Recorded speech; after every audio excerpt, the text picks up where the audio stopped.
जय हिंद दोस्तों। 1947 में भारत की इकोनॉमी 2.7 लाख करोड़ रुपए की थी और साल 2014 तक भारत $2 ट्रिलियन की इकोनॉमी के साथ दुनिया में 10वें नंबर पर पहुंच गया। और इस पूरे टाइम में यानी 1947 से लेकर 2014 तक भारत की इकोनॉमी की एवरेज ग्रोथ रेट रही 4.4%। आज 2024 में भारत की इकोनॉमी 3.7 ट्रिलियन के साथ दुनिया की 5वीं सबसे बड़ी इकोनॉमी बन चुकी है। यानी पिछले 10 सालों में इकोनॉमी लगभग 2 गुनी हो चुकी है। और इस टाइम में यानी 2014 से लेकर 2013 के बीच इकोनॉमी की एवरेज ग्रोथ रेट रही 6.4%। 2019 में पीएम मोदी कहते थे कि हम 2024-25 तक भारत की इकोनॉमी को $5 ट्रिलियन की बना देंगे और फिलहाल में $4 ट्रिलियन के आसपास हम पहुंचने वाले हैं। तो 2024 में तो नहीं, लेकिन 2026 या 2027 तक भारत $5 ट्रिलियन की इकोनॉमी बन जाएगा। लेकिन अब इंडियन गवर्नमेंट ने एक नया गोल सेट किया है कि भाई 2030 तक हम भारत को $7 ट्रिलियन की इकोनॉमी बना देंगे। दरअसल इस साल फाइनेंस मिनिस्ट्री ने the Indian economy a review के नाम से एक रिपोर्ट जारी की है, जिसमें अनुमान लगाया गया है कि भारत 2030 तक $7 ट्रिलियन की इकोनॉमी बन जाएगा। लेकिन यह इतना आसान नहीं है। इसमें केवल अंदाजा लगाया गया है कि अगर भारत हर साल लगातार 7% की ग्रोथ से ग्रो करे और इस ग्रोथ को हर साल 7% के ऊपर मेंटेन रखे तो 2030 तक यह टारगेट हासिल किया जा सकता है। तो चलिए जानते हैं कि भारत अगले कुछ सालों में कैसे 7% की ग्रोथ हासिल कर सकता है और इसको लेकर सरकार को कौन कौन सी प्रॉब्लम्स का सामना करना पड़ेगा। Chapter 1, words on India's future. तो देखिए, सबसे पहले तो हम ये जान लेते हैं कि भाई दुनिया भारत के फ्यूचर को लेकर क्या अनुमान लगा रही है। तो सबसे पहले S&P ग्लोबल रेटिंग एजेंसी क्या कर रही है वो जान लेते हैं। S&P ग्लोबल ने 2023 में एक रिपोर्ट जारी की थी, जिसमें कहा गया था कि भारत की ग्रोथ रेट 2024-25 में 6.4% की रहेगी, 2025 में 6.9% और 2026 में 7% की ग्रोथ रेट रहेगी। अब IMF ने क्या कहा है वो जान लेते हैं। तो IMF ने अपनी वर्ल्ड इकोनॉमी का आउटलुक रिपोर्ट में बताया है कि अगले 2 सालों में भारत का विकास काफी मजबूत रहने वाला है। 2024 और 25 में भारत की ग्रोथ रेट 6.5% रहने का अनुमान है। इस रिपोर्ट में यह भी कहा गया है कि भाई भारत की ग्रोथ रेट चाइना से भी ज्यादा रहने वाली है। वहीं क्रिस्टल रेटिंग एजेंसी ने भी अपनी एक रिपोर्ट में बताया है कि 2023-24 से लेकर 2030-31 तक इंडिया की इकोनॉमी की ग्रोथ रेट 6.7% रहने की उम्मीद है। वहीं वर्ल्ड बैंक का भी कहना है कि इस साल भारत की ग्रोथ रेट 6.3% के आसपास रहेगी। वहीं गवर्नमेंट भी यही बातें कह रही है कि भाई 2030 तक भारत की एनुअल ग्रोथ रेट 7% के आसपास रहेगी। यानी आप किसी भी एजेंसी को उठा करके देख लीजिए, चाहे वो IMF हो, चाहे वो वर्ल्ड बैंक हो या देश की कोई रिपोर्ट हो, सभी भारत के फ्यूचर को ब्राइट बता रहे हैं। अब भारत के लिए ये ग्रोथ इसलिए भी मायने रखती है क्योंकि सभी एजेंसी जो हैं वो वर्ल्ड की ग्रोथ रेट को 2 से 4% के आसपास अनुमानित लगा रही है। मतलब जब वर्ल्ड इकोनॉमी 2% की ग्रोथ के लिए भी संघर्ष कर रही है, तब भारत का 7% की रफ्तार से बढ़ना वाकई में स्पेशल है। लेकिन बात यह है कि अगर भारत को 2030 तक $7 ट्रिलियन तक पहुंचना है तो फिर 7% से काम नहीं चलेगा। इसके लिए 8 से 9% की GDP ग्रोथ रेट बनाए रखने की जरूरत है। लेकिन क्या इसे हासिल करना इतना आसान काम है? चलिए जानते हैं। Chapter 2, India in last 10 years. देखिए, देश कोई भी हो, अगर उसे बढ़िया ग्रोथ रेट चाहिए तो जरूरी है कि उस देश की नींव मजबूत हो। अगर नींव मजबूत होती है तो उस पर बिल्डिंग भी टिकाऊ बनती है। और ये मजबूत नींव है इंफ्रास्ट्रक्चर डेवलपमेंट, यानी कि हाई स्पीड ट्रेन हो गई, स्मार्ट सिटीज हो गई, मेट्रो नेटवर्क हो गया, एयरपोर्ट हो गए, पोर्ट्स हो गए, कनेक्टिविटी हो गई। यानी मॉडर्नाइजेशन पर जोर देना काफी जरूरी है। इंफ्रास्ट्रक्चर का होना किसी भी देश की इकोनॉमी के लिए सबसे इंपॉर्टेंट फैक्टर है। अगर ये मजबूत रहता है तो देश की फाइनेंशियल एक्टिविटीज और रोजगार को बढ़ावा मिलता है। बेहतर कनेक्टिविटी बाजारों को आपस में जोड़ती है और इससे ओवरऑल देश का ट्रेड बढ़ता है। अगर इंफ्रा पर कोई भी गवर्नमेंट अच्छे प्रकार से पैसे खर्च करती है तो न केवल लाखों करोड़ों नई नौकरियां पैदा होती हैं, बल्कि लोगों का जीवन स्तर भी ऊंचा उठता है। लोग ज्यादा पैसे खर्च कर पाते हैं, इससे इन्वेस्टमेंट बढ़ता है। तो अब सवाल आता है कि भाई पिछले 10 सालों में भारत में इंफ्रास्ट्रक्चर में क्या इंप्रूवमेंट हुआ है। तो इंफ्रा में सबसे पहले लोग यही पूछते हैं कि भाई रोड्स और हाईवेज कितने बने हैं, कनेक्टिविटी कितनी मजबूत हुई है। तो देखो, इसको समझने के लिए आपको रॉकेट साइंस जानने की कोई जरूरत नहीं है। पिछले कुछ सालों में जो डेवलपमेंट हुआ है उसका असर आप अपने आसपास भी देख सकते हैं। तो देखिए, मैं आपको 2014 की स्थिति बताता हूं। उस समय देश में टोटल रोड नेटवर्क था 38 लाख किलोमीटर। इसमें नेशनल हाईवेज की लंबाई थी 97,000 किलोमीटर। वहीं 2022 तक भारत का रोड नेटवर्क लगभग 63 लाख किलोमीटर से ऊपर पहुंच चुका है और आज अमेरिका के बाद दुनिया का दूसरा सबसे बड़ा रोड नेटवर्क है। वहीं नेशनल हाईवेज की लंबाई जो लगभग 97,000 के समथिंग थी, वो भी 1,44,000 से ऊपर पहुंच चुकी है। यानी रोड्स और हाईवेज के डेवलपमेंट में सरकार का काफी फोकस रहा है और उसका रिजल्ट आज देखा भी जा रहा है। ऐसे ही आप रेलवे के अंदर देख लीजिए, ये एक ऐसा सेक्टर है जहां आज़ादी के समय भी हम दुनिया के कई देशों से आगे थे, क्योंकि अंग्रेजों ने यहां पर रेलवे नेटवर्क को बढ़ाने पर काफी फोकस किया था। आज भले ही रेलवे ट्रैक्स की लंबाई बढ़ाने की गुंजाइश कम हो गई हो, लेकिन अलग से फ्रेट कॉरिडोर बनाने पर काफी काम चल रहा है। अब ज्यादा फोकस किया जा रहा है ट्रैक्स के इलेक्ट्रिफिकेशन पर, ट्रेन की रफ्तार बढ़ाने पर और स्टेशन पर सर्विस ठीक करने पर। वहीं वंदे भारत जैसी ट्रेन हमने डेवलप कर ली है, जिसने रेलवे की कायापलटी कर दी है। अब अगर हम इंफ्रास्ट्रक्चर की बात करें और एयरपोर्ट की बात ना करें तो बात अधूरी रह जाएगी। तो 2015 में जहां देश में ऑपरेशनल एयरपोर्ट थे 74, वहीं 2022 तक इनकी संख्या 149 तक पहुंच चुकी है। एयरपोर्ट अथॉरिटी के मुताबिक इस वक्त देश में 487 हवाई अड्डे या हवाई पट्टियां हैं। इसमें से 137 एयरपोर्ट्स अथॉरिटी ऑफ इंडिया के पास है। अब इनमें 30 इंटरनेशनल एयरपोर्ट भी शामिल है। सरकार का फोकस इस बात पर रहा है कि भाई देश का एक मिडिल क्लास का आदमी भी हवाई यात्रा कर सके, तो इसके लिए वो कई प्रकार के स्कीम्स भी लाती रहती है, जैसे कि उड़ान योजना ऐसे ही एक स्कीम है। इनके अलावा बाकी चीजें अगर हम इंफ्रा में देखें तो पहाड़ी इलाकों में काफी डेवलपमेंट हुआ है। वहां सुरंग बनाकर पहाड़ों के नीचे से रोड निकाली जा रही है। 2 पहाड़ों के बीच पुल बनाए जा रहे हैं, जैसे कि चिनाब ब्रिज। तो अगर हम सभी प्रकार के इंफ्रा डेवलपमेंट पर किए गए खर्चे की बात करें तो 2013-14 में जहां इस सेक्टर में 2.29 लाख करोड़ रुपए खर्च किए गए थे, वहीं 2023-24 में 10 लाख करोड़ रुपए खर्च किए गए हैं। यानी इसमें 6 टाइम्स की बढ़ोतरी हुई है। अब देखिए, इंफ्रास्ट्रक्चर में केवल यही चीजें नहीं होती, एक और होता है डिजिटल इंफ्रास्ट्रक्चर। तो भारत के डिजिटल इंफ्रा की तो दुनिया भर में मिसालें दी जाती है। जेम ट्रिनिटी यानी कि जनधन, आधार और मोबाइल। सरकार ने इन 3 चीजों पर काफी फोकस किया और भारत का डिजिटल ट्रांसफॉर्मेशन आज सबके सामने है। आज आप एक सब्जी वाले से लेकर देश के महंगे से महंगे मॉल में भी मोबाइल से पेमेंट कर सकते हैं। देश के लगभग 80% लोगों के पास आज अपना खुद का बैंक अकाउंट है। भारत के मजबूत डिजिटल पब्लिक इंफ्रास्ट्रक्चर ने आज पूरे इकोसिस्टम को बदल दिया है, जैसे कि ई-केवाईसी की कॉस्ट कम हो गई है। इंटरनेट कनेक्टिविटी और स्मार्टफोन की वजह से देश में तेजी से ई-कॉमर्स के मार्केट को जबरदस्त बूस्ट मिला है, जिसके कारण आज अमेरिका और ब्रिटेन के बाद ग्लोबल लेवल पर भारत तीसरी सबसे बड़ी फिनटेक इकोनॉमी बन गया है। और ये सभी सेक्टर्स जैसे कि ई कॉमर्स हो गया, फिनटेक हो गया, आर्टिफिशियल इंटेलिजेंस हो गया, डेटा एनालिटिक्स हो गया, इन जैसे सेक्टर में नए रोजगार भी पैदा हो रहे हैं।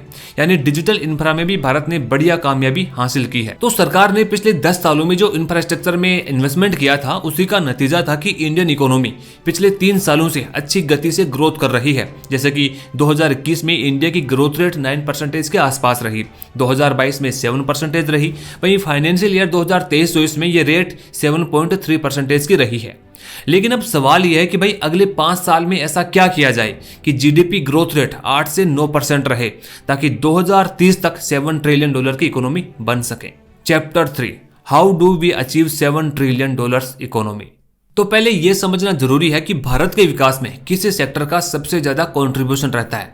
तो मेनली इसमें 3 सेक्टर का कंट्रीब्यूशन रहता है। पहला है सर्विस सेक्टर, दूसरा इंडस्ट्रियल सेक्टर और तीसरा है एग्रीकल्चर सेक्टर। तो पहले बात करते हैं सर्विस सेक्टर की। तो देखिए, भारत की जीडीपी सबसे ज्यादा डिपेंड करती है सर्विस सेक्टर पे। ये देश की जीडीपी में लगभग 54% का कंट्रीब्यूशन करता है। लेकिन सर्विसेज में कौन कौन सी चीजें आती हैं? तो देखिए, बैंकिंग हो गया, telecom, tourist, education, health, IT, media जैसी चीजें है ना, ये सभी सर्विस सेक्टर में आती है। देश का 40% रोजगार सर्विस सेक्टर ही उपलब्ध करवाता है और 2023-24 में इसके 8.2% की ग्रोथ रेट से बढ़ने का अनुमान है। अब इसमें हाल ही में एक नया डेटा भी है कि इंडिया का सर्विसेज PMI यानी जो परचेजिंग मैनेजर्स इंडेक्स होता है, अब देखो ये एक ऐसा इंडेक्स होता है जो ये नापता है कि भाई सर्विस सेक्टर कितना ग्रोथ कर रहा है और कितना डाउन जा रहा है। अगर ये PMI इंडेक्स 50 से नीचे रहता है तो उसे ठीक नहीं माना जाता। अब इंडिया के लिए अच्छी बात यह है कि ये पिछले 2 साल से लगातार 50 से ऊपर बना हुआ है। ताजा डेटा के मुताबिक ये 60 से ऊपर है और पिछले 13 सालों में सर्विस सेक्टर में यह इंडिया की अब तक की सबसे स्ट्रॉन्ग पोजीशन है। और सर्विस सेक्टर ही एक ऐसी चीज है जो भारत को आने वाले समय में $7 ट्रिलियन की इकोनॉमी बनने में काफी बड़ी मदद करने वाली है। अब बात करते हैं इंडस्ट्रियल सेक्टर की। सर्विस सेक्टर के बाद दूसरा सबसे बड़ा कंट्रीब्यूशन इसी सेक्टर का है। यह देश की जीडीपी में लगभग 28% का कंट्रीब्यूशन करता है और देश का 17% रोजगार इसी सेक्टर से आता है। इंडस्ट्रियल सेक्टर का मतलब है कि जैसे फैक्ट्रियां हो गई, भारी भरकम मशीनें बनाने वाले कारखाने हो गए, यानी जितने भी जो मैन्युफैक्चरिंग वगैरह के कारखाने होते हैं वो इसी के अंतर्गत आते हैं। और ये अकेला भारत का ऐसा सेक्टर है जिसकी जरूरत हर किसी को पड़ती है, जैसे कि कपड़े, गाड़ियां, दवाइयां, रोजगार आदि। अब इन चीजों को भारत अपने लिए तो बनाता ही बनाता है, साथ ही साथ दूसरे देशों को भी एक्सपोर्ट करता है। अब जैसे कि इस समय आप भारत को ट्रैक्टर बनाने के मामले में देख लीजिए, इस समय भारत दुनिया में सबसे ज्यादा ट्रैक्टर बनाता है। इसका मतलब है कि भारत के किसान अब दूसरे देशों से ट्रैक्टर खरीदने पर डिपेंड नहीं है, बल्कि वो अपने देश में बने ट्रैक्टर का इस्तेमाल कर सकते हैं। और भारत के किसान ही नहीं बल्कि दूसरे देशों को भी ये ट्रैक्टर बेचे जा रहे हैं। तो इससे भारत की इनकम भी बढ़ रही है और देश को डॉलर में कमाई मिलती है और भारत का फॉरेन रिजर्व भी मजबूत होता है। अब बात करते हैं एग्रीकल्चर सेक्टर की। देखिए, एग्रीकल्चर सेक्टर को इंडियन इकोनॉमी की रीढ़ माना जाता है। इंडियन जीडीपी में इसका करीब 17% का योगदान रहता है और इसकी सबसे खास बात यह है कि भारत की कुल जनसंख्या का लगभग 50% से ज्यादा हिस्सा एग्रीकल्चर के कामों में लगा हुआ है। अब ये लोगों को फल, सब्जी वगैरह तो प्रोवाइड करवाता ही है, साथ ही साथ रोजगार के मौके भी बनाता है, जिससे इकोनॉमी को अच्छा बूस्ट मिलता है। तो अब हम जानते हैं कि भारत के लिए इसमें से सबसे बढ़िया एडवांटेज कहां पर छिपा हुआ है। तो भारत के लिए इस समय सबसे बड़ा एडवांटेज है डेमोग्राफिक डिविडेंड। देखो, भारत के लिए इस समय उसकी युवा आबादी सबसे बड़ा खजाना है। हमारी पूरी आबादी के 28% लोगों की उम्र 15 से 29 साल के बीच की है। इस समय भारत दुनिया का सबसे युवा देश है। भारत के 600 मिलियन लोग 18 से 35 साल के बीच के हैं। इसका मतलब साफ है कि भाई इस समय धरती पर सबसे ज्यादा संख्या में मिलेनियल्स और जेन जेड भारत में मौजूद है और ये स्थिति आगे 10 साल तक यूं ही बने रहने वाली है और 10 वर्ष बाद यह अनुपात बिगड़ जाएगा। तो ऐसे में जरूरी है कि इस युवा शक्ति का समय से पहले सही जगह पर उपयोग किया जाए। दूसरा एडवांटेज है मिडिल क्लास। देखिए, भारत में अभी मिडिल क्लास की आबादी कम है और जब देश की मिडिल क्लास की आबादी महंगी चीजें खरीदने पर पैसा खर्च करने लग जाती है ना, तो उस देश में विदेशी कंपनियां दबा करके इन्वेस्टमेंट करती हैं। 2021 में भारत की टोटल पॉपुलेशन में मिडिल क्लास का हिस्सा 30% का था और अगले 10 सालों में ये 47% हो जाएगा। और जब इतनी आबादी का मिडिल क्लास में एक्सपेंशन होगा तो देश में कंजप्शन और इन्वेस्टमेंट भी बढ़ेगा। और यही नहीं बल्कि जैसे जैसे मिडिल क्लास की संख्या बढ़ेगी तो देश की पर कैपिटा इनकम भी बढ़ती जाएगी। एसबीआई ने अपनी रिसर्च रिपोर्ट में बताया है कि अभी भारत की पर कैपिटा इनकम $2500 है, यानी करीब 2 लाख रुपए, और 2046-47 तक ये $12,000 पर पहुंच जाएगी, यानी लगभग 15 लाख रुपए पर। तीसरा एडवांटेज है स्ट्रक्चरल रिफॉर्म्स। पिछले कुछ समय में जो कई प्रकार के रिफॉर्म लाए गए हैं, जैसे कि गुड्स एंड सर्विस टैक्स यानी कि जीएसटी हो गया, इंसॉल्वेंसी एंड बैंकरप्सी कोड यानी कि आईबीसी हो गया, डायरेक्ट बेनिफिट ट्रांसफर योजना हो गई, तो इन रिफॉर्म से ईज ऑफ डूइंग बिजनेस और भी इंप्रूवमेंट हुआ है। इन रिफॉर्म से फायदा ये होता है कि भाई जो विदेशी कंपनी होती है वो देश में इन्वेस्टमेंट करने के लिए राजी हो जाती है। अगर उन्हें यहाँ पर बिजनेस करने में कोई झंझट नहीं आएगी, कागजी कार्रवाई ज्यादा नहीं करनी पड़ेगी, एक ऑफिस से दूसरे ऑफिस में फाइलें लेकर चक्कर नहीं लगाना पड़ेगा, तो जाहिर सी बात है कि उनका भी मन करेगा कि भाई इंडिया में दबा करके पैसे लगाएं। अब जानते हैं कि गवर्नमेंट का फ्यूचर के लिए क्या प्लान है। Chapter 4 government plan on next 5 years. अब देखो, सरकार ने 7 ट्रिलियन का टारगेट तो सेट कर दिया, लेकिन इसके लिए वो कर क्या रही है, अगले 5 से 7 सालों में गवर्नमेंट पैसे कहां पर खर्च करने वाली है। तो इसको समझने के लिए आप इस साल फरवरी में जारी हुए बजट को देख लीजिए। हालांकि सरकार का अंतरिम बजट था और फुल बजट नई सरकार बनने के बाद जुलाई में आएगा। इस बजट में आपको एक चीज देखने को मिलेगी कि सरकार ने कोई बड़ी बड़ी योजनाओं की घोषणाएं नहीं की, बल्कि सरकार का पूरा फोकस इंफ्रास्ट्रक्चर पर रहा। गवर्नमेंट ने इंफ्रा बजट 11.11 लाख करोड़ रुपए कर दिया है, जो जीडीपी का 3.4% है। वहीं पिछले साल ये बजट 10 लाख करोड़ रुपए था। वहीं रेलवे के लिए भी बजट बढ़ा दिया गया है। पिछले बजट में जहां रेलवे को 2.41 लाख करोड़ रुपए मिले थे, वहीं इस बार 2.55 लाख करोड़ रुपए दिए गए हैं। वंदे भारत ट्रेन को और बढ़ाने पर फोकस किया गया है। इसके लिए 40,000 बोगियों को वंदे भारत ट्रेन में बदला जाएगा। साथ ही 3 नए कॉरिडोर बनाने के बारे में भी कहा गया है। पहला होगा एनर्जी और सीमेंट कॉरिडोर, यानी कि सीमेंट और कोयले को लाने ले जाने के लिए अलग से कॉरिडोर बनेगा। दूसरा होगा पोर्ट कनेक्टिविटी कॉरिडोर। यह कॉरिडोर देश के मुख्य बंदरगाहों को आपस में जोड़ेगा। तीसरा होगा हाई ट्रैफिक डेंसिटी कॉरिडोर, यानी जिन रूट्स पर ट्रेनों की संख्या ज्यादा होगी ये कॉरिडोर वहां पर बनाया जाएगा। इसके अलावा सरकार एक और सेक्टर पर अच्छा खासा इन्वेस्टमेंट कर रही है और वो है green energy sector. PM Modi कहते हैं कि अगले 5 से 6 सालों में भारत में एनर्जी सेक्टर में $67 अरब का इन्वेस्टमेंट होगा। अब देखो, भारत ने 2070 तक net zero carbon emission target achieve करने का एम सेट किया है और इसके लिए सरकार का प्लान है कि हम अमोनिया और मेथनॉल गैस का इंपोर्ट कम करेंगे और इसके लिए देश में ही 2030 तक कोयले को गैस में बदलकर फ्यूल बनाने की फैसिलिटीज सेटअप की जाएगी। वहीं इलेक्ट्रिकल व्हीकल्स की संख्या बढ़ाई जाएगी और इन व्हीकल्स को चार्जिंग करने के लिए लगभग 6,500 चार्जिंग स्टेशन बनाए जाएंगे। वहीं हाल ही में सरकार ने प्रधानमंत्री सूर्योदय योजना का भी ऐलान किया है। इसमें 1 करोड़ घरों में रूफटॉप सोलर लगेंगे। लेकिन इससे पहले 2014 में भी सरकार ने एक ऐसी ही योजना लॉन्च की थी, नेशनल रूफटॉप स्कीम, जिसमें टारगेट सेट किया गया था कि भाई 2022 तक देश में 100 गीगावाट सोलर पावर इंस्टॉल कर दिए जाएंगे। लेकिन 2022 तक ये टारगेट कंप्लीट नहीं हो पाया और पिछले साल के आखिर तक total solar install capacity 73 gigawatt तक ही पहुंच पाई है। तो अब इस बचे हुए टारगेट को अचीव करने के लिए इस स्कीम को 2026 तक बढ़ा दिया गया है। और अब जो नई प्रधानमंत्री सूर्योदय योजना लॉन्च की गई है, इसमें 1 करोड़ परिवारों को हर महीने 300 यूनिट तक फ्री बिजली दी जाएगी। और सरकार ने यह भी टारगेट सेट किया है कि 2030 तक हमें 500 गीगावाट रीन्यूएबल एनर्जी की कैपेसिटी डेवलप कर लेंगे। अभी लगभग 180 गीगावाट रीन्यूएबल एनर्जी की कैपेसिटी हमारे पास है। अगर ये टारगेट अचीव हो जाता है तो हम 2030 में अपनी टोटल एनर्जी की जरूरत में से 40% रीन्यूएबल सोर्सेज से पूरी करेंगे और इसमें बढ़ोतरी हो भी रही है। जैसे कि 2014 में हम अपनी टोटल जरूरत का सिर्फ 15% रीन्यूएबल सोर्सेज से बनाते थे और 2023 में ये आंकड़ा 22% पर पहुंच गया है। तो कुल मिलाकर बात यह है कि सरकार जो धीरे धीरे फोकस कर रही है, उससे रीन्यूएबल एनर्जी पोर्टफोलियो में डाइवर्सिफिकेशन लाया जा सकेगा और जीवाश्म ईंधन पर हमारी डिपेंडेंसी कम हो सकेगी। अब इस बजट में देखा जाए तो सरकार का फोकस रेवड़ी कल्चर पर कम रहा है। लोक लुभावन वादे करने से भी इन्होंने परहेज किया है और ये चीज दर्शाती है कि सरकार आने वाले समय में $7 ट्रिलियन की इकोनॉमी को लेकर कितनी गंभीर है। हालांकि ऐसा नहीं है कि सरकार के लिए सब कुछ पॉजिटिव ही चल रहा हो। कई सारे चैलेंजेज हैं, उनका समाधान करने की भी जरूरत है। भारत के पास भले ही युवा आबादी की फौज खड़ी हो, लेकिन यहीं पर सबसे बड़ी प्रॉब्लम है कि इन युवाओं का सही इस्तेमाल नहीं हो पा रहा है और देश में अनएम्प्लॉयमेंट रेट काफी ज्यादा है। तो सरकार को जरूरत है कि वो एजुकेशन और स्किल डेवलपमेंट पर भी इन्वेस्टमेंट करे। अगर इन्हीं युवाओं के हाथ में स्किल्स होगी तो ग्लोबल मार्केट में इनकी डिमांड बढ़ेगी। दूसरा बड़ा चैलेंजेज है ईज ऑफ डूइंग बिजनेस का। देखिए, जीएसटी भले ही लागू हो गया हो, लेकिन अगर हम देखें तो इस समय देश में जो सबसे बड़ी युवा आबादी है, अगर कोई युवा बिजनेस करना चाहे तो उसे अभी भी जीएसटी एक बहुत बड़ा झंझट लगता है। एक आम स्टूडेंट जिसके पास कोई पैसे की इनकम नहीं होती है, वो कहां से प्रोफेशनल हायर करेगा?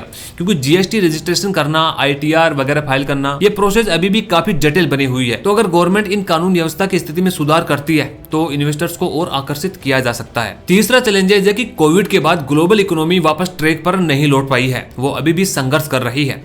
रूस यूक्रेन वॉर के समय जो ग्लोबल सप्लाई चेन में संकट खड़ा हुआ था, वो अब दोबारा खड़ा हो रहा है। अभी भी आप देख लीजिए कि इजराइल और हमास का क्राइसिस चल रहा है, ईरान और अमेरिका के बीच टकराव चल रहा है। तो सप्लाई चेन का कोई भरोसा नहीं है कि कब वो कहां पर कैसे क्या अटक जाए। और जब दुनिया में कहीं पर भी 2 बड़े देश युद्ध में घुस जाते हैं तो वहां से इंपोर्ट और एक्सपोर्ट लगभग खत्म हो जाता है और इस सप्लाई चेन के ठप होने का असर पूरी दुनिया पर पड़ता है। तो जाहिर सी बात है कि भारत भी इससे इफेक्ट होगा। तो अगर गवर्नमेंट इन सभी चैलेंजेस को अच्छे से पार कर लेती है और उन पर प्रॉपर रूप से काम करती है तो 2030 तक भारत के लिए $7 ट्रिलियन की इकोनॉमी बनना संभव हो पाएगा। खैर दोस्तों, आपको ये वीडियो कैसी लगी ये मुझे आप एक कमेंट बॉक्स में जरूर बताएं। और हाँ, ऐसी और इंटरेस्टिंग टॉपिक्स पर वीडियोज बनाई हुई है जो आप यहाँ पर जाकर के देख सकते हैं। वहीं आपके लिए ऐसी और इंटरेस्टिंग वीडियोज बनाते रहेंगे तो चैनल को सब्सक्राइब भी जरूर कर दें। धन्यवाद।